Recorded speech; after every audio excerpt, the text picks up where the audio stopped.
review and refresh your email.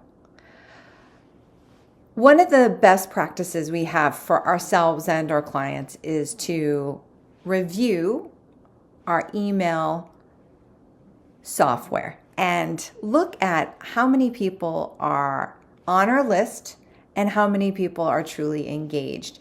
You should know this pretty quickly by looking at the last 10 emails, and if your open rates are below 30%, you'll want to run through this task. The first thing you want to do is you want to create a segment of people who have not reviewed or opened an email in more than 6 months.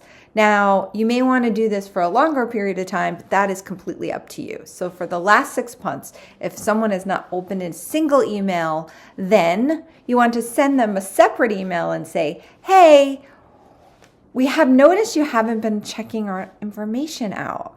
Are we not giving you what you're looking for? If you no longer want to stay on our list, you don't have to take any action. If you'd like to, click this button, take them to a thank you page, and you will know if they are engaged.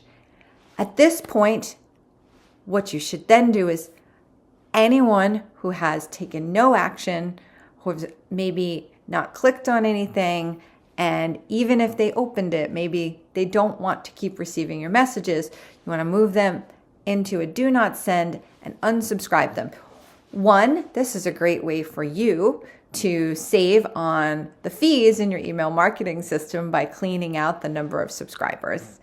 And two, it's going to give you a better understanding of your email marketing metrics, because if you have properly engaged people on your list, then you will know what is working for your email.